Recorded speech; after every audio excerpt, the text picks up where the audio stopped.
Good morning, students of class 11th. Today in our business studies class, we are going to our unit number 7, that is sources of business finance. Okay. So, our today's topic is GDR, Global Depository Receipt, American Depository Receipt, you can say ADR, and Indian depository receipt. आज हम इनके बारे में detail में पढ़ेंगे कि GDR क्या होता है, एडीआर क्या होता है और आईडीआर क्या होता है। देखिए, इकोनॉमिक रिफॉर्म्स के बाद हमारे देश में काफ़ी सारी पॉलिसीज़ लागू हुई थी। ये पॉलिसीज़ सरकार ने इसलिए लागू की थी ताकि हमारी इकोनॉमिक डेवलपमेंट है उसको बूस्ट किया जा सके, उसको और ज़्यादा प्रमोट किया जा सके। अब इसके अंदर 3 पॉलिसीज़ मेन थी, लिबरलाइजेशन, प्राइवेटाइजेशन एंड ग्लोबलाइजेशन। इसके बारे में हम पहले पढ़ चुके हैं। लिबरलाइजेशन के अंदर हमारी इकोनॉमी को अननेसेसरी कंट्रोल, जो गवर्नमेंट के अननेसेसरी कंट्रोल थे उनसे फ्री किया गया और जो फॉरेन से हमें कैपिटल मिल सकती है उसको क्या किया गया, बूस्ट किया गया। फाइनेंशियल रिसोर्सेज फॉरेन से हमें क्या किए गए, इजीली टर्म्स पे मिलने लगे। ठीक है, तो देखिए, जो इंडियन कंपनीज थी पहले क्या थी, सिर्फ हमारे देश के अंदर ही शेयर्स और डिबेंचर्स इशू कर सकती थी। अब क्या है, इंडियन कंपनीज अब अपने शेयर्स और डिबेंचर्स अब्रोड में, फॉरेन कंट्रीज़ में भी इशू कर सकती है। ठीक है, जैसे कि वो इंडिया में करती है। तो ऐसी सिक्योरिटीज़, ऐसे शेयर्स, ऐसे डिबेंचर्स जो वो अब्रोड में इशू करती है, that is known as euro issue. उसको किस नाम से जाना जाता है बेटा, यूरो इशू के नाम से। ठीक है, तो यूरो इशू क्या है, it is a source of international finance. International finance का सोर्स है यूरो इशू। यूरो इशू की लैंग्वेज में देखें तो शेयर्स और डिबेंचर्स, जो शेयर्स हैं और डिबेंचर्स उनको जीडीआर कहा जाता है। ठीक है, शेयर्स को जीडीआर और डिबेंचर्स को एफसीसीबी, और you can see foreign currency convertible bonds. Convertible bonds means इनको हम कन्वर्ट करवा देते हैं whenever we need in the GDR. Alright, अब देखिए, जो जीडीआर हैं और एफसीसीबी हैं उनको हम यूरोपियन या अमेरिकन स्टॉक एक्सचेंज में क्या करवाना पड़ता है, लिस्ट करवाना पड़ता है।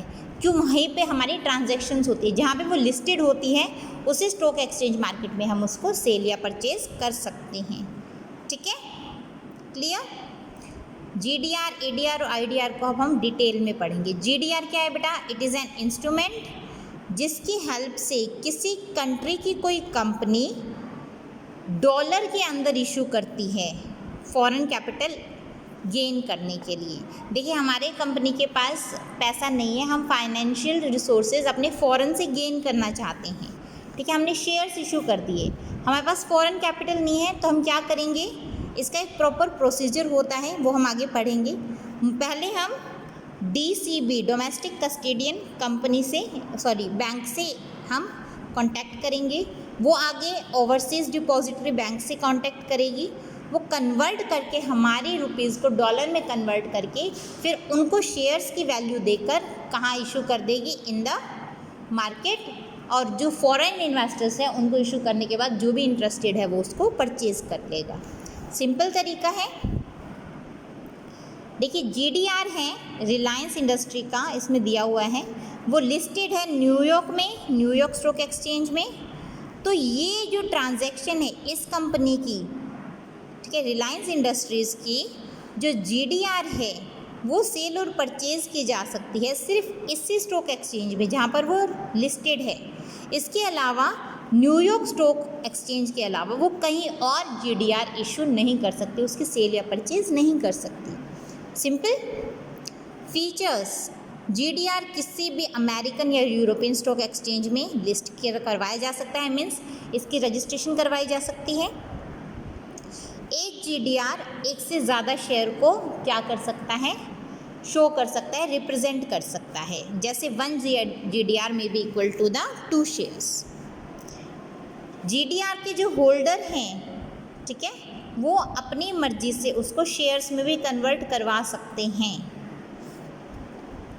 होल्डर ऑफ जीडीआर, उसमें उनका कोई राइट नहीं होता कि कंपनी के अंदर पार्टिसिपेट करें, मैनेजमेंट में पार्टिसिपेट करें। जबकि शेयर होल्डर्स का राइट होता है ना कि कंपनी के मैनेजमेंट में पार्टिसिपेट करने का, जीडीआर में कोई राइट नहीं होता। डिविडेंड इसमें सिमिलर दिया जाता है as we give in the case of shares. GDR ज़्यादातर यूएस डॉलर डिनोमिनेशन के अंदर होता है। नेक्स्ट प्रोसेस क्या है जीडीआर इशू करने की? फर्स्ट ऑफ ऑल जो इशूइंग कंपनी है जो जीडीआर इशू कर रही है वो अपने शेयर्स डीसीबी को दे देती है। किसको? डोमेस्टिक कस्टोडियन बैंक को। फिर डीसीबी आगे ओवरसीज जिस कंट्री में उसको क्या करना है, अपने आगे की जो जीडीआर है वो इशू करने हैं, उस कंट्री के डीसीबी क्या करती है? ओवरसीज डिपॉजिटरी बैंक से क्या करती है? कांटेक्ट करती है। ठीक है, अब रिक्वेस्ट क्या करेगी कांटेक्ट करके कि हमारे जो जीडीआर है वो उसको आप किस में? डॉलर्स में कन्वर्ट कर दो। अब ये डॉलर्स में कन्वर्ट करके फॉरेन इन्वेस्टर्स को आगे क्या करती है? इशू करती है for applying into GDR. Okay, कैसे गया ये सिस्टम? इशूइंग कंपनी ने डीसीबी से कांटेक्ट किया, डीसीबी ने ओवरसीज डिपॉजिटरी बैंक जिस भी कंट्री के कंट्री में हमें अपने जीडीआर इशू करने हैं उसके बैंक से ओडीबी से कांटेक्ट करके हमारे जो शेयर्स हैं रुपीज़ में हैं उनको डॉलर्स में कन्वर्ट करवाया। और ये अब इसका काम क्या है? फॉरेन इन्वेस्टर्स को आगे अट्रैक्ट करना और जीडीबी सेल करना। Okay, next our advantages of GDR. GDR के एडवांटेजेस क्या हैं बेटा? गेटिंग फॉरेन कैपिटल, इससे इजीली हमें फॉरेन कैपिटल मिल जाती है। ठीक है, मोर लिक्विडिटी, ज़्यादा लिक्विडिटी है। क्यों? हम इसको कंपेयर टू द डिबेंचर्स, हम इसको इजीली शेयर्स में कन्वर्ट करवा सकते हैं व्हेन वी नीड इट। और अगर हमें जीडीआर को सेल करना है तो इजीली हम इसको सेल भी कर सकते हैं in the financial stock exchange of that country. Increase in goodwill of goodwill company, अगर कंपनी की जीडीआर है तो इट मीन्स उसकी रेपुटेशन मार्केट में काफ़ी अच्छी हो जाएगी। क्यों? उसने फाइनेंस फॉरेन से भी कंट्री से भी ले रखा है। ठीक है, लोअर फ्लोटिंग कॉस्ट, इसमें फ्लोटिंग कॉस्ट कम होती है। क्यों? जीडीआर इशू करने में कम हमारा कॉस्ट लगती है in comparison to the issuing of shares. Share के प्राइसेस इसमें काफ़ी ज़्यादा बेटर मिल जाते हैं हमें। कैसे मिलते हैं बेटर? क्योंकि जो फाइनेंशियल पोजीशन है इससे हमारी अच्छी शो होती है मार्केट के अंदर, डोमेस्टिक कंट्री के अंदर। क्यों? हमने जीडीआर इशू कर रखे हैं तो हमारी गुडविल बढ़ेगी, गुडविल बढ़ेगी तो फाइनेंशियल पोजीशन अच्छी होगी, फाइनेंशियल पोजीशन अच्छी होगी तो हमारी कंपनी के जो शेयर के प्राइसेस हैं वो भी ऊपर चले जाएंगे। स्कैटर्ड शेयर होल्डर्स, इसमें एक एडवांटेज ये है कि शेयर होल्डर्स एक जगह पे इकट्ठे नहीं रहते, अलग अलग जगह पे रहते हैं, जिससे कंट्रोल भी नहीं करते हैं वो हमारी कंपनी के ऊपर, जिसकी वजह से हमारी कंपनी मैनेज करने में काफ़ी इजी रहती है। Next one is ADR. ADR क्या है हमारा? It is an instrument which the non US companies, ये तो थी यूएस कंपनी में, ये non US companies issue to the Americans in order to obtain foreign capital. ठीक है, ये भी न्यू स्टॉक एक्सचेंज, ये सिर्फ न्यूयॉर्क स्टॉक एक्सचेंज या नास्डाक इसमें ही लिस्ट करवा सकती हैं और कहीं पे भी लिस्ट नहीं करवा सकती, रजिस्ट्रेशन नहीं करवा सकती। एडीआर के फीचर्स क्या हैं? देखिए, ADR can be listed on any American stock exchange, किसी भी अमेरिकन स्टॉक एक्सचेंज में एडीआर लिस्ट करवाया जा सकता है। सिंगल एडीआर, एक से ज़्यादा शेयर शो कर सकता है जैसे जीडीआर के केस में थे। Holder of the ADR can get them converted into shares, shares में कन्वर्ट करवाया जा सकता है।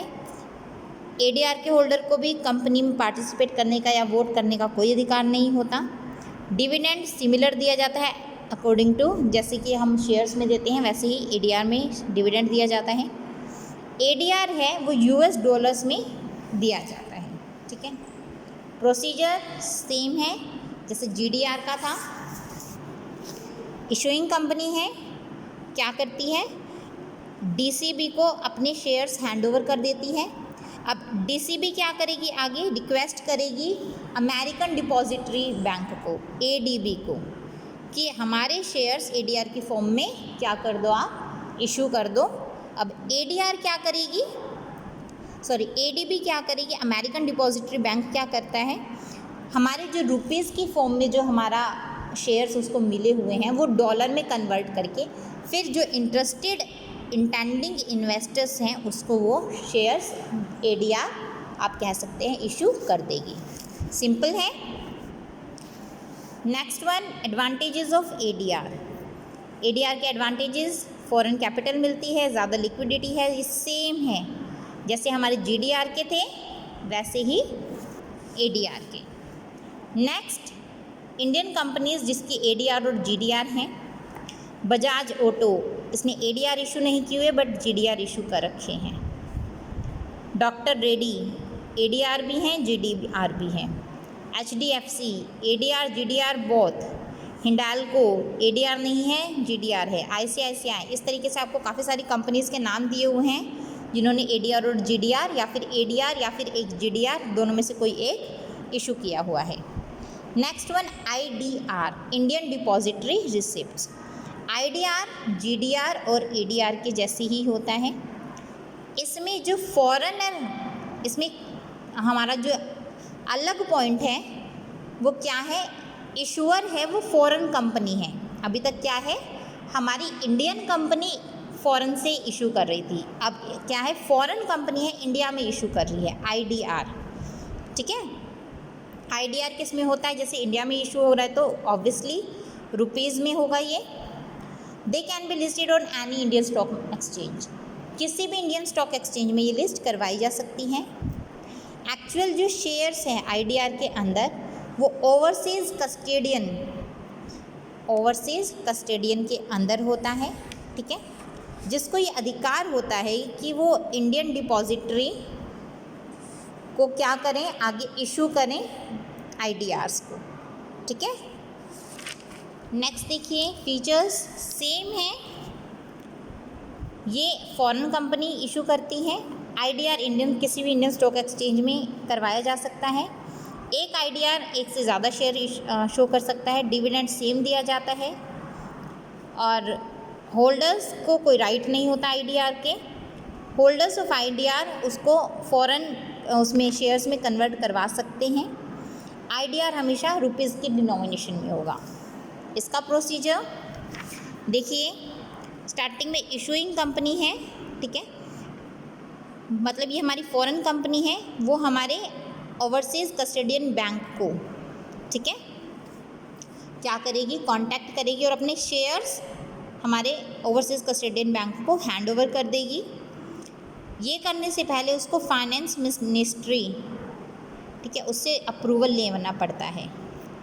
अभी तक ऐसा कुछ भी नहीं था, लेकिन हमारे देश में करने के लिए उसको फाइनेंस मिनिस्ट्री से अप्रूवल लेना पड़ेगा, जो फॉरेन हमारी कंपनी है। अब ये क्या करेगा, इंडियन डिपॉजिटरी से कांटेक्ट करेगा कि आप डॉलर्स को या यूरोज़ को हमारे रुपीज़ में कन्वर्ट कर दो। ये रुपीज़ में कन्वर्ट करने के बाद उसको IDR बना के इंडियन इन्वेस्टर्स को क्या कर देगा, आगे इशू कर देगा। सिंपल है। एडवांटेजेस, एडिशनल इन्वेस्टमेंट अपॉर्चुनिटीज़ मिलती है इंडियन इन्वेस्टर्स को। हम अपने देश के बजाय दूसरे देशों में भी इन्वेस्ट कर सकते हैं। इंडियन स्टॉक मार्केट के अंदर न्यू प्रोडक्ट आते हैं, न्यू चीज़ें आती हैं और इंडियन इन्वेस्टर्स का जो रिस्क है वो कम हो जाता है, किनका, जो फॉरेन के अंदर अपना पैसा लगाना चाहते हैं। IDR के एडवांटेजेस क्या हैं, it provides listing facility to foreign companies, हमारे देश में फॉरेन कंपनीज़ लिस्ट हो जाती हैं। It provides popularity to issuing company, जो कंपनी इशू कर रही है वो पॉपुलर हो जाती है, मतलब मैंने अगर IDR लिए हुए हैं तो मैं काफ़ी पॉपुलर हो जाऊंगी। It satisfy the capital need of foreign companies, foreign companies की जो कैपिटल की रिक्वायरमेंट है उसको वो पूरा करती हैं। This is your chapter number 7, और ये कैसे यूनिट नंबर 7 आपकी कंप्लीट हो गई है। आपका आज का वर्क है GDR, ADR और IDR, इसके आपको पूरे नोट्स मेंटेन करने हैं अपनी फेयर नोटबुक में, और इसके MCQs